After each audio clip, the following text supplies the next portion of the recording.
Hello, my witchlets, and welcome to an episode of Kitchen Witchery and Other Spells. So the other day when we were at the store, cameraman Ken picked up this great magazine that is still on shelves, and the meal that I'm making tonight, it comes from this particular edition of Clean Eating. You can also probably subscribe to cleaneating.com and get the same things. And Rocky, do you need to practice cardboard deconstruction right now? Is that a thing that has to happen right now?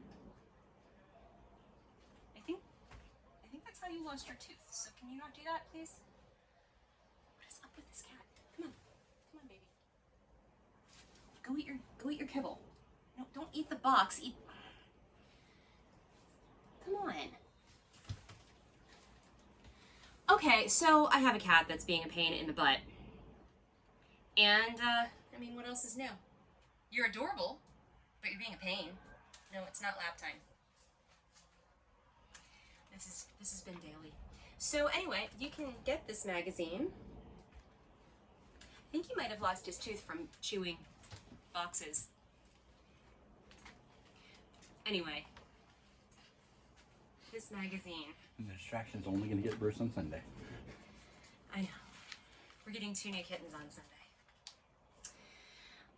The recipe that I'm making from this magazine is Dukkah chicken breasts, and you will need the stuff you see before you hear. We have, the recipe actually calls for 4, there is a hair, there's always a hair. The recipe calls for 4 6-ounce boneless, skinless chicken breasts. I have 2 that are roughly a pound. So, we're going to use these and probably just split one in half and go from there. So you will need chicken breast pounded to about a ½ inch thick. So it's a good way to take out your frustrations. You will need a tablespoon of extra virgin olive oil. And then the rest of the stuff you see, which is 1 beet, roasted, peeled, and then halved. A 1/4 cup of whole milk Greek yogurt. This is actually Sigis brand yogurt, so it's Scandinavian yogurt, because I don't have any Greek yogurt right now, but hey, whatever. It's good stuff. Rocky. Finely grated orange zest, about a teaspoon. 1 small clove of garlic peeled. A ½ teaspoon of salt divided, and you need a 1/4, it's like half, it's divided in half. 2 tablespoons of hemp hearts, a tablespoon each of coriander and cumin seed. So you have coriander seed and cumin seed. Then you need a teaspoon each of mint and oregano. A ½ teaspoon of ground black pepper. And the recipe calls for, why are you eating plastic? The recipe calls for hazelnuts. My ears are sensitive to certain sounds, and one of them is the sound of a cat's tongue licking things. It's very, and it drives me crazy. The recipe calls for a 1/4 cup of hazelnuts, toasted hazelnuts. I don't have hazelnuts because I don't like them, so we're using slivered almonds. And I will toast those up, and then they get roughly chopped, and then they get ground out. So, that's everything that's going on. We're going to go ahead and get started and follow the recipe as it says to do it in the magazine, which is probably going to be the easiest way. Oh, you also need 2 egg whites, whisked. I haven't whisked those yet. It's gonna be a night.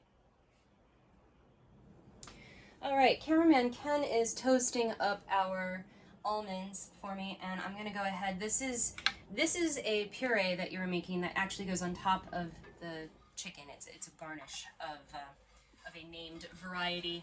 The name of it is Maltabelle.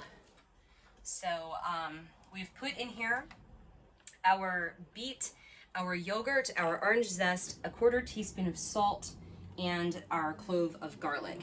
And we are just basically going to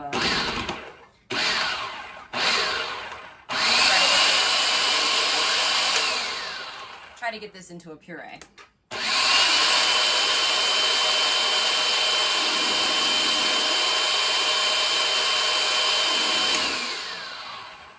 And I'll Obviously, I need to scrape this down the sides.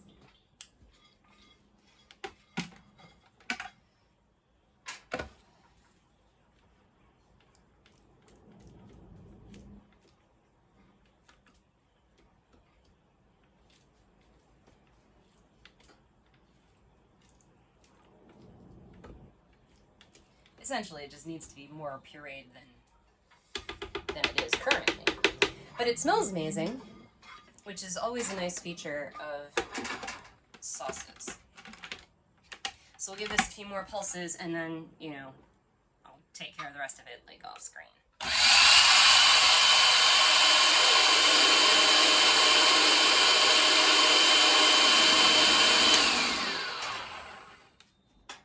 Yeah, we'll be back. Alrighty, so we have our, this is our beet thing, Slurry. the multibel, I believe is how it's said. I have no idea. So now what we're gonna do is we're gonna make the Dukkah spice coating for the chicken. So basically, what you're gonna do is you can either use a mortar and pestle if you are a masochist, or you can use a spice grinder, and you're going to combine your hemp hearts, your coriander and cumin seeds, your oregano and your mint, your pepper, and the remaining quarter teaspoon of salt. So all of this goes into your spice grinder, or mortar and pestle if you want to be that kind of person. And you're going to grind this until it's until the seeds are finely ground.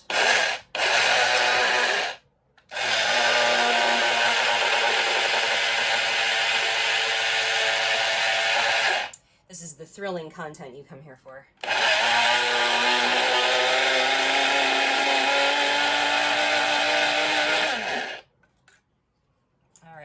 So that's pretty finely ground. Now at this point, what we're going to do is we're going to add in our toasted slivered almonds. Or hazelnuts. Or hazelnuts if you're a purist. If you're a purist and you like hazelnuts. Because I genuinely believe that those two things are not mutually inclusive.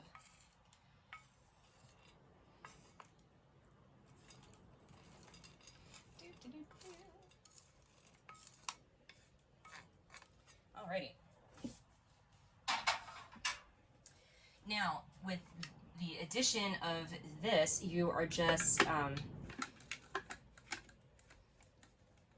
you are also looking to finely grind these.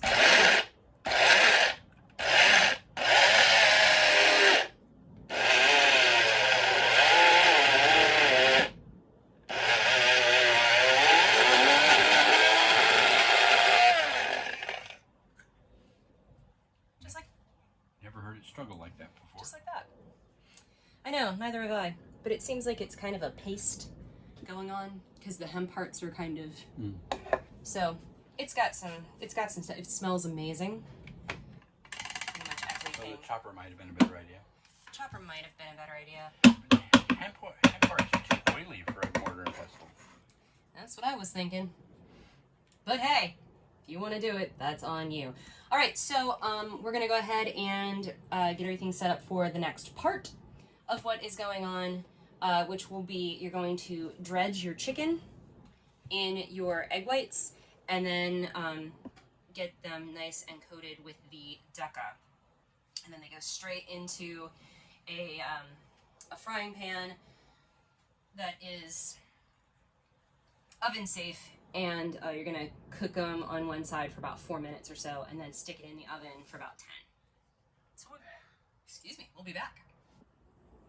Alrighty, so it is time for dredging. So, we are going to stick chicken breast number 1 into the egg whites, and then plop that over here. I have my oven-proof skillet on medium-high heat. There is a tablespoon of oil in it. Medium-high heating. Medium-high heating. This looks nothing like the picture. I'm just letting you know. Press that down. Holy cow. They use like all of it. Gotta wipe off the excess. That's what I'm trying to do.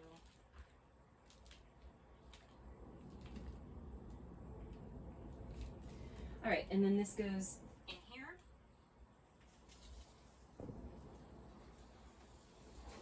While we do the other one, and these will cook for about 3 minutes to brown on the one side. Then we're going to flip it over, and it goes into the oven for approximately 10 minutes or until the chicken reaches 165 degrees internal temperature. Pretty standard fare. The Dukkah is an Egyptian thing.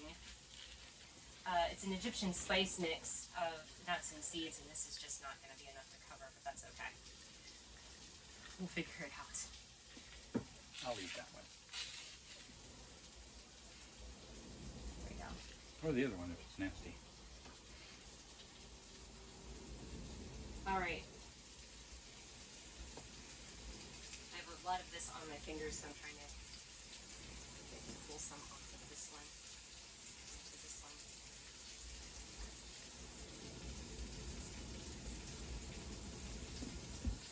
Okay, so yeah, well, like I said, this will go for 3 minutes on medium-high heat to brown up one side.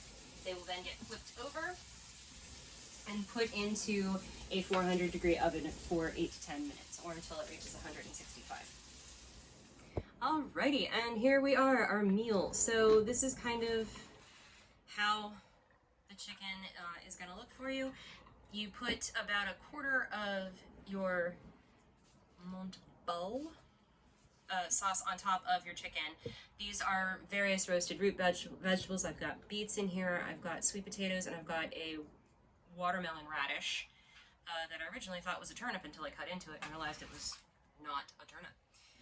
The salad is basically just a spring mix with sliced pear, quartered cherry tomatoes, some feta, and topped with salt, pepper, and olive oil and balsamic vinegar. So very light salad, but I like my veg. So what cat is under the table? Okay. That's Rocky. Good grief. Alrighty, so let's go ahead and try this chicken out and see. It only took me 8 minutes in my wonky oven to get it up to temperature. So as ovens vary, cooking times will vary.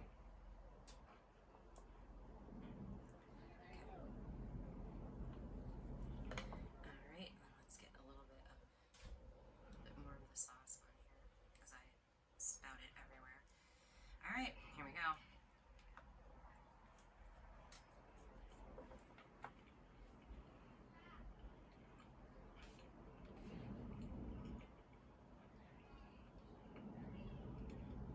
That's a lot of flavor. Like, that's a lot of flavor. There's a lot of flavor, and it all works really well together. And it's very good. Cameraman Ken is gonna absolutely love it. So, I find it funny that the chicken puffs back up. it did puff back up. I noticed that when I took it out of the oven. So, yeah. I hope you like that video. I hope you get a chance to go out and get this particular magazine. There are a lot of recipes in it, and All of them have been amazing so far. all of them, exactly, have been amazing so far. Let's see, we've done halloumi, lettuce tacos. I'm gonna make fish lettuce tacos tomorrow night. I made linguine with scallops. No, I'm sorry. It was a carbonara that I made with linguine with scallops, and then a couple other things that I don't even remember anymore. But everything has been very flavorful. Has been very tasty. If you are curious what other things I'm making that I don't necessarily have a video for, hit me up on Instagram. It's at Kryssiness, KRYSSIENESS. And you'll also be able to see pictures of the cats and the 2 new kittens that we're getting on Sunday. On Sunday. Oh boy. That's gonna be an entertaining household. So anyway, make sure you hit the thumbs up if you enjoyed the video, thumbs down if you didn't. Leave me a comment either way. Let me know what you would like to see more of on this channel. And make sure you hit the subscribe button and ring the notification bell so that you don't miss any of my videos, which have been sporadic lately because I've been sick and super stressed and busy. And yeah, so I think that's it. We'll see you next time.